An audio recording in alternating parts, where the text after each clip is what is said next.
ወዳጆቹ አርሰናል ኢንፎ ተመልሷል። እንደምን አላችሁልን? በፕሪማች ሪቪው ነው የተመለስነው። በሻምፒዮንስ ሊግ የጥሎ ማለፍ ጨዋታ ሰከንድ ሊግ ወይም ደግሞ ሁለተኛ ዙር ጨዋታ በኤሚሬትስ አርሰናል ፒኤስቪ አይንድሆቨንን ያስተናግዳል። በመጀመሪያው ዙር 7-1 የተጠናቀቀ ጨዋታ ነበር። አርሰናል ለፍጹም ሪከርዶች፣ ለአንዳንድ ተጫዋቾች ደግሞ በጣም አስደናቂ ቁጥሮች እንዲያስመዘግቡ ያደርጋል ተብሎ የሚጠበቅ ጨዋታ ነው። እሱን እንቃኛለን። ለኤተን ዋናሪ፣ ማርቲን ኦዲጋርድ የተለያዩ ቁጥሮችን እንዲያስመዘግቡ ወይም ደግሞ ሪከርዶች እንዲሰብሩ የሚያደርጋቸው ጨዋታ ነው። ስለ ጨዋታው ባህሪ እናነሳለን። ዊሊያም ሳሊባና ሚኬል አርቴታ ከጨዋታው አስቀድሞ ፕሪማች ፕሬስ ኮንፈረንስ መስጠት ችሏል። በተለይ ዊሊያም ሳሊባ ኢንተረስቲንግ የሆኑ ጉዳዮችን አንስቷል። ስለ ሪያል ማድሪድ ዝውውሩ፣ በአርሰናል ውስጥ የአጥቂ ቦታ ስፍራ ተጫዋቹ ሆኖ መጫወት ስለመፈለጉ እናም ደግሞ ሚኬል አርቴታ እንደዛ ብሎ ስለመጠየቁም ተጠይቆ ነበር። እነዚህን ጉዳዮችን ያስዳስስኳችሁ ቆያለሁ። እንዲሁም ሚኬል አርቴታ ፕሬስ ኮንፈረንስ ሰጥቷል። ስለ ቢኑ ዋይት ጉዳት እንዲሁም ደግሞ በቋሚ አሰላለፍ የመግባት እድሉ ምን አይነት ወጣት ተጫዋቾች እንዲሁ በዚህ ጨዋታ ላይ ቋሚ ሆነው ይገባሉ የሚሉ ጥያቄዎች ተጠይቋል። እሱንም ያስዳስስኳችሁ ቆያለሁ ማለት ነው። አብራችሁን ትቆዩ ዘንድ በፍቅር እንጠይቃለን። በቆይታችሁ ወቅት ሁሌም እንደምላችሁ ሰብስክራይብ ያደርጋችሁ ሰብስክራይብ አድርጉልን። ይሄን ስለምታደርጉ ደግሞ ከልብ ነው ማመሰግነው። እንዲሁም ደግሞ ሰብስክራይብ አድርጋችሁ ወዳጆቼ ላይክ አድርጋችሁ ቪዲዮን ጀምሩ። የምትገኙት አርሰናል ኢንፎ ነው። የጨዋታ ግምታችሁንም የኮሜንት መስጫው ባር ላይ አስቀምጡልን።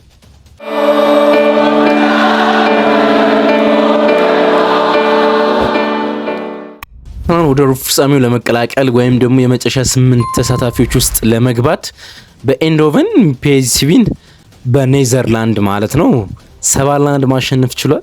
በጣም ድንቅ ምሽት ነበረው ያኔ በመጀመሪያው ዙር ጨዋታ ማለት እንችላለን። 7-1 ባሸነፈበት ምሽት 6 የተለያዩ ጎል አስቆጣሪዎች እንደነበሩ እናስታውሳለን። ቲምበር፣ ኤተን ዋናሪ፣ ሚኬል ሜሪኖ፣ ማርቲን ኦዲጋርድ 2 ጎሎች፣ ሊያንድሮ ትሮሳርድ 1 ጎል፣ ሪካርዶ ካላፊዮሪ የተለያዩ ጎል አስቆጣሪዎች ጎል ማስቆጠር የቻሉበት ድንቅ ምሽት ነው የነበሩ።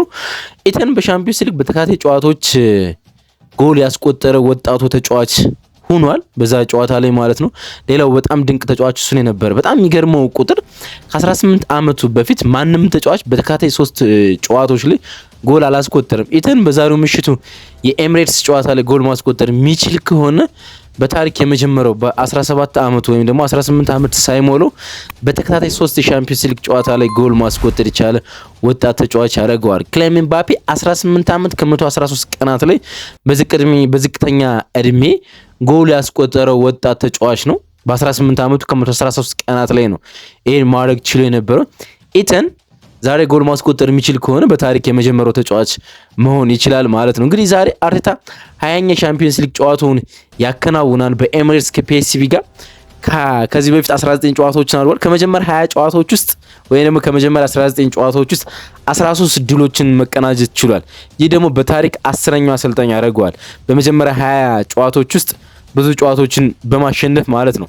10 አሰልጣኞች ይህን ማከናወን ችሏል። ያ ማለት ደግሞ ሚኬል አርቴታ ከመጀመሪያዎቹ ይሄን ማድረግ ከቻሉ 9 አሰልጣኞች ውስጥ 7ቱ ሻምፒዮንስ ሊግ ዋንጫ ማሳካት ስለቻሉ በጣም ጥሩ ሪከርድ ላይ ወይም ጥሩ መንገድ ላይ እንዳለ የሚያሳይ ቁጥር ይመስለኛል። እንዳልኳችሁ ከመጀመሪያ 20 ጨዋታዎች ውስጥ 13ን ድል ማድረግ ከቻሉ 10 ወይም ደግሞ 9 አሰልጣኞች 10ኛው እሱ ስለሆነ ማለት ነው 9 አሰልጣኞች ውስጥ 7ቱ የሻምፒዮንስ ሊግ ዋንጫ በኬሪራቸው ውስጥ ወይም ደግሞ በእግር ኳስ ህይወታቸው ውስጥ ማሳካት ችለዋል። ስለዚህ ሚኬል አርቴታ በጣም ጥሩ መንገድ ላይ እንዳለ መነጋገር እንችላለን። ሌላ ቁጥር ላንሳላችሁ። ከ2005 በኋላ ለመጀመሪያ ጊዜ ከኖቬምበር እስከ ማርች በቪንገር ቡድን ውስጥ ለመጀመሪያ ጊዜ 6 ተከታታይ የሻምፒዮንስ ሊግ ጨዋታ ማሸነፍ ከቻለ በኋላ ይሄኛው ቡድን 5 ተከታታይ ሻምፒዮንስ ሊግ ጨዋታዎች ማሸነፍ ችሏል ማለት ነው። በጣም አስደናቂ ቁጥር ይመስለኛል ይሄኛውም ሌላ ማለት ነው። 5 የሻምፒዮንስ ሊግ ጨዋታዎች ላይ 20 ጎሎች ማስቆጠር ችሏል። የተቆጠረበት ደግሞ 3 ጎሎች ብቻ ነው። 20 ጎል ማስቆጠር ችሎ 3 ጎል ብቻ ነው የተቆጠረበት ማለት ነው። በጣም አስደናቂ ጉዞ ላይ እንዳለ መናገር እንችላለን። ቅድም አንድ ቁጥር ስናገር 6 ተከታታይ ጨዋታዎችን ከቪንገሩ ከ2005 6ቱ ሻምፒዮንስ ሊግ ፋይናል ከደረሰው ቡድን ጋር ማሸነፍ ችሏል። 5 መሰለኝ ያልኩት 6 ጨዋታዎችን ማሸነፍ ችሏል። በ5ቱ ጨዋታ ደግሞ 20 ጎሎችን ማስቆጠር ችሏል ማለት ነው። ወደ ሜዳችን እንመለሳለን። ወደ ኤሚሬትስ ማለት ነው ከኤንዶቨን በኤሚሬትስ 4 ጨዋታዎችን አድርገናል በዚህ ውድድር ዓመት በሻምፒዮንስ ሊግ 2024-25 ሲዝን ማለት ነው። ምንም ጨዋታ አልተሸነፍንም፣ ምንም ጎል አልተቆጠረብንም ማለት ነው። የሚገርም ሪከርድ ላይ ነው ያለን። ለመጨረሻ ጊዜ አንድ የእንግሊዝ ቡድን ተከታታይ 5 የሻምፒዮንስ ሊግ ጨዋታዎችን በሜዳው ያሸነፈው ቶማስ ቱዌል ነው። የቼልሲን ሻምፒዮንስ ሊግ ዋንጫ ያነሳው 2021-22 ሲዝን ላይ ማለት ነው። እንግዲህ የሚኬል አርቴታ ቡድን ዛሬ ማሸነፍ የሚችል ከሆነ ጨዋታውን ከቶማስ ቱሉ ቼልሲ ጋር በሪከርድ እኩል ይሆናል። 5 ተከታታይ ቻምፒየንስ ሊግ ጨዋታዎችን በሜዳው ያልተሸነፈ የእንግሊዝ ቡድን ያደርገዋል ማለት ነው። ሌላ ተጨማሪ ቁጥሮች እናንሳ። እንግዲህ ዛሬ 3 ተጨማሪ ጎሎችን አርሰናል ማስቆጠር የሚችል ከሆነ በድምሩ ፒኤስቪ ላይ አግሪጌት በምንለው ማለት ነው 10 ጎሎች ላይ መድረስ ይችላል ማለት ነው። ይህ ደግሞ በታሪክ በእንግሊዝ ምድር በሻምፒዮንስ ሊግ ጨዋታዎች በድምር 10 ጎል ያስቆጠረ ሁለተኛው ቡድን ያደርገዋል። ሲቲ ሻልካ ላይ በጥሎ ማለፍ ጨዋታ 2018-19 ላይ በድምር 10-2 ማሸነፍ ችሎ ነበር። ከዛ በኋላ አርሰናል ፒኤስቪ ላይ ይህን ማድረግ ይችላል ማለት ነው። ይህን ለማድረግ ግን ፒኤስቪ ላይ 3 ጎሎችን ማስቆጠር አለበት ማለት ነው። ግን ደግሞ ያን ማድረግ የሚችል ይመስላል ፒኤስቪ ላይ ማለት ነው። ምክንያቱም ፒኤስቪ ከ2016 ማርች በኋላ ክሊንሺት አስመዝግቦ አያውቅም በአውሮፓ ውድድሮች ላይ ማለት ነው። 2016 ማርች ላይ ከአትሌቲኮ ማድሪድ ጋር በዋንዳ ሜትሮፖሊታኑ ወይም በድሮ ሜዳቸው ይቅርታ፣ ዋንዳ ሜትሮፖሊታኑ አዲሱ ሜዳቸው ነው። በአትሌቲኮ ማድሪድ የቀድሞ ሜዳ ላይ 0-0 ከተለያዩ በኋላ ምንም አይነት ክሊንሺት ፒኤስቪ ማስመዝገብ አልቻለም ማለት ነው። ኦልሞስት ወደ 9 ዓመታት ያህል ክሊንሺት ካስመዘገበው ቆይቷል ማለት ነው። ከዛ በኋላ ባረጋቸው የአውሮፓ ምድር ጨዋታዎች ውስጥ 33 ጎሎች ተቆጥረውበታል። በየጨዋታው 2.2 ጎል በትንሽ ይቆጠርበታል ማለት ነው። ስለዚህ ዝም ብለን አቬሬጁን ብንወስድ አርሰናል ፒኤስቪ ላይ 2 ጎሎችን የማስቆጠር እድል አለው ማለት እንችላለን። ፒኤስቪ ከሜዳ ውጭ በጣም መጥፎ ስለሆነ ማለት ነው። እንግዲህ ለመጨረሻ ጊዜ በጥሎ ማለፍ አዌ አርሰናል በሻምፒዮንስ ሊግ ታሪክ ከፍተኛው ውጤት ፒኤስቪ ላይ ያስመዝግቧል።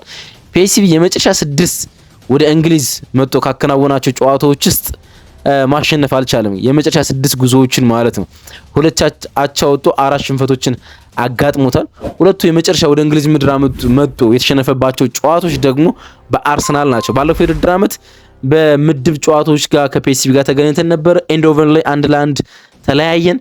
ከዛ በኋላ እዚህ ኤምሬትስ ላይ ደግሞ 4-0 ማሸነፋችን የሚታወስ ነው። ስለዚህ ፒኤስቪ ጋር በጣም ጥሩ ቁጥር ነው ያለን። ይሄኛው የዛሬው መርሃ ግብር የማሸነፍ እድላችን በጣም ሰፊ ነው። ብዙ ወጣት ተጫዋቾች ሜዳ ላይ ልንመለከት እንችላለን፣ በተለይ ተቀይረው ማለት ነው። ፕሬስ ኮንፈረንስ ላይ ሚኬል አርቴታና ዊሊያም ሳሊባ ነበረ ፕሬስ ኮንፈረንስ መስጠት የቻሉት ለጋዜጠኞች። ሻምፒዮንስ ሊግ ሲሆን አንድ ተጫዋች ከአሰልጣኙ ጋር ፕሬስ ኮንፈረንስ እንደሚሰጥ ይታወቃል።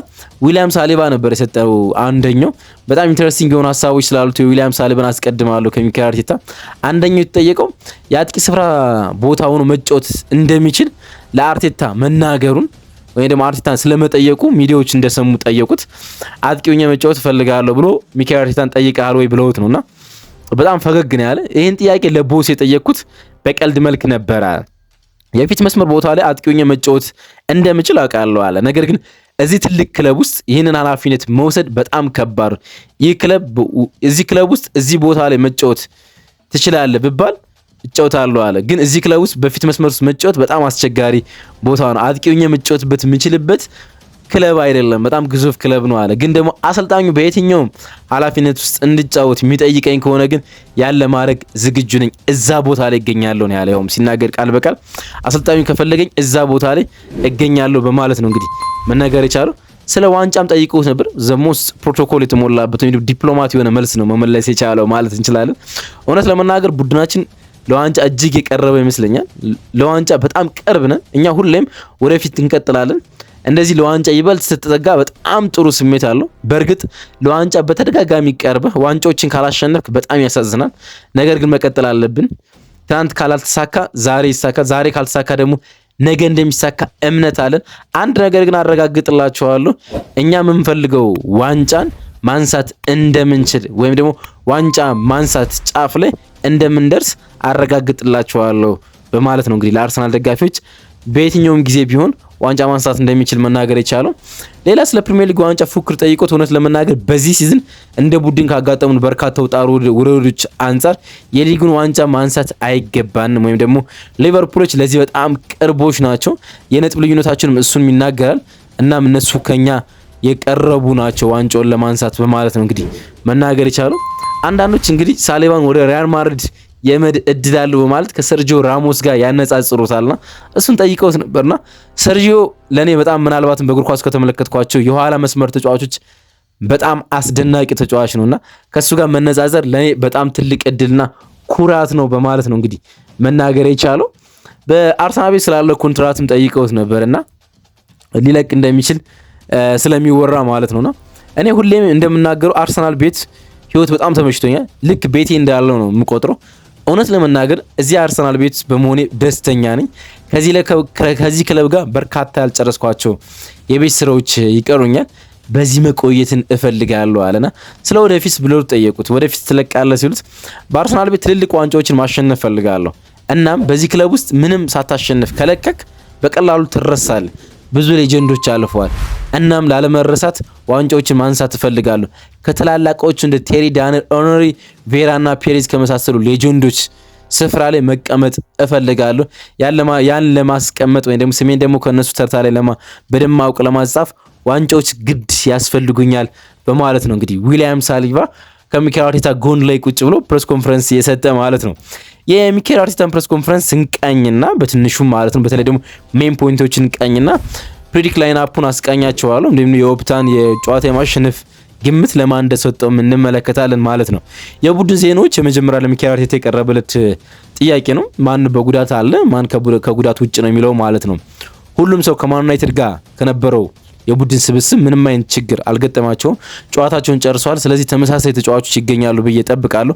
ጋቢ በእርግጠኝነት ጤነኛ ነው፣ እንዲሁም ደግሞ ለነገው ጨዋታ ዝግጁ ነው በማለት ነው እንግዲህ ጋቢ ማርቲኔሊ መናገር የቻለው። ስለ ቢን ዋይት ጠይቀውት ነበር። በቋሚ አስተላለፍ እስካሁን ከጉዳት ከመጣ በኋላ አልጀመረም እና ምክንያቶቹ ምን እንደሆነ ጠይቀውት ነበር።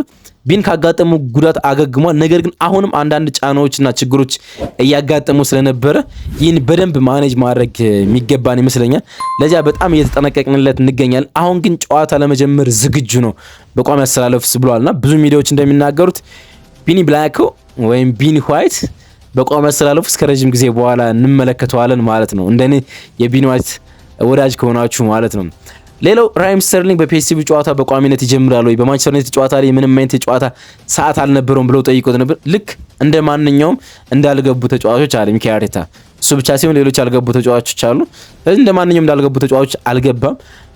ግን በነገው ጨዋታ በቋሚነት ይጀምር አይጀምር ምን ወስነው ዛሬ ነው አለ። ትናንትና ነገ ነው መወስነው ነው ያለ። ዛሬ ያቀረብኩላችሁ ስለሆነ ነው ዛሬ ነው ምን ወስነው ነው ያለ።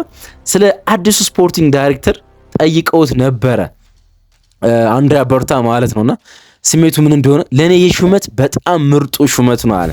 የክለቡ ባለቤቶች የክለቡ ቦርዱ ሁሉም የተስተካከለ ነገር ነው የወሰኑት። ይህ ክለቡን ወደሚፈልገው ወደሚቀጥለው ደረጃ የሚያደርሰው ትክክለኛው ሰው ነው። ያ በጣም አስፈላጊው ሹመት ነበር። ያን ማድረግ ችለናል በማለት ነው እንግዲህ ለአንድሪያ በርታ ያለውን አድናቆት መግለጽ ይቻሉ። ሌላ ሚኬል አርቴታ በፕሪሚየር ሊግና በሻምፒዮንስ ሊግ ስላለው ፉክክር ጠይቀውት ነበር። እያንዳንዱ ጨዋታ ለማሸነፍ እንሞክራለን። እኛ አሁን በእኛ ማድረግ የምንችለው ነገር ብቸኛው ነገር ይህንን ነገር ማድረግ ነው። በእያንዳንዱ ቀን ያሉትን ጨዋታዎች ማሸነፍ፣ ከዛ በኋላ ፉክክሮች ለሚፈጥሩት ነገር እንመለከታለን በማለት ነው ጥያቄውን ያስረዳ። በተደጋጋሚ ጊዜያቶች ውስጥ ሁለተኛ ደረጃ ይዘህ ማጠናቀቅ እየቻልክ ነውና ስለዛም ጠይቀውት ነበር። ሁለተኛ ጊዜ በተደጋጋሚ ስለመሆኑ አላቅም። አንድ ሰው ይህንን ቢናገር አይገርመኝም አለ። ዋንጫን ማሸነፍ እንደሚገባን መጠየቅ ይገባቸዋል። በዚህ ውድድር ዓመት ባጋጠምን የተጫዋቾች ጉዳት ይህንን ነገር ማድረግ ወይም ደግሞ ክፍተቶችን መሙላት ሳንችል ስለቀረን ለዋንጫዎች ነገሮችን አክብዶብና ግን ደግሞ ማንም ሰው እኛን ዋንጫ እንደሚገባን ወይም ደግሞ ማንሳት እንዳለብን ቢናገር ትክክል ነው በማለት ነው እንግዲህ መናገር የቻለው። ሌላም ሚኬል አርቴታ መጨረሻ ላይ ካነሳቸው ጉዳዮችና ከጠየቁት ጥያቄዎች አንዱ ጋዜጠኞቹ ስለ ወጣቱ ምን አይነት አካዳሚ ተጫዋቾችን በዚህኛው ጨዋታ ተጠቀማለ፣ በተለይ ደግሞ ናታን በትለር ኦዲዮን በዚህኛው ጨዋታ ላይ ተጠቀምበታለህ ወይ ብለው ጠይቀውት ነበረ። እኛ ለወጣቱ ተጫዋቾቻችን የመጫወቻ እድል አጋጣሚ ባገኘን ቁጥር ለመስጠት እንሞክራለን አለ። ምን ጊዜም እንደዚህ ጨዋታዎች ይገባቸዋል የምናደርገው ስንችልና እናም ደግሞ ተጫዋቾቹ እድል ይገባቸዋል ብለን ስናስብ ነው ለማድረግ እንጥራለን። ማንኛውም ተጫዋች ብቃቱን ማየት የምንችለው እና እነሱን ለማመስገን የምንችለው እድሎችን ስንሰጣቸው ነው። ልክ አሁን እንደምናመሰግናቸው ተጫዋቾች አለ ልክ ማይልስ ስኬሊን እና ኢተን ዋናር ይመስለኛል እንደነሱ ለማመስገን እድሎችን መስጠት አለብን። ስለዚህ ተጫዋቾችን እድሎችና የሚጫወቱባቸውን ደቂቃዎች ለመስጠት እንሞክራለን በማለት ነው እንግዲህ የተናገረ። ስለዚህ አይ ቲንክ ናታን በትለር ኦዲዮን በቋሚ አስተላለፍ ልንመለከተው እንችላለን። ባይሆን ግን በጣም ሰፊ የመጫወቻ ጊዜ ከ20 እስከ 30 ደቂቃ አግኝቶ ልንመለከተው እንችላለን ማለት ነው። የፕሪዲክት ላይን አፕ እናስቃኛችሁ። እንግዲህ አርሰናል ሊጠቀሙ ይችላል ብለን የምንገምተውን ላይን አፕ ማለት ነው። ዴቪድ ራያ በግብ ጠባቂነት ይኖራል። ኦሌክሳንደር ዚንቼንኮ ግራ መስመር ላይ እንዲሁም ቢን ዋይት በቀኝ መስመር ተከላካይነት ይኖራል። ያኪ ኩቪየር እና ዊሊያም ሳሊባ በመሃል ተከላካይነት፣ ጀርጂኒዮ የተከላካይ አማካኝ፣ ዲክላን ራይስ እና ማርቲን ኦዲጋርድ በአርሰናል 8 ቁጥር ቦታ ላይ፣ ሊያንድሮ ትሮሳርድ፣ ሚካኤል ሜሪኖ እና ራሂም ስተርሊንግ ደግሞ የፊት መስመሩን ይመሩታል ብለን እናስባለን። ኦፕታ ይህን ጨዋታ የማሸነፍ እድሉን ለአርሰናል በ63.7% መስጠት ይችላል። ጨዋታው ደግሞ በአቻ ውጤት የመጠናቀቅ እድሉን 19.2 ነው ያደረገው። ፒኤስቪን ጨዋታ የማሸነፍ እድሉን ደግሞ በዝቅተኛ ደረጃ 17.1 ሰጥቷል። የእናንተስ የጨዋታ ግምት ምን ይመስላል? ግምቶቻችሁን አስቀምጡልን። አርሰናል 10 አግሪጌት ውጤት ይኖረዋል ብላችሁ ትገምታላችሁ? ሀሳብ አስተያየቶቻችሁን አስፍሩልን። አብራችሁ ስለቆያችሁ ከልብ እናመሰግናለን። መልካም ውሎ፣ መልካም ጨዋታ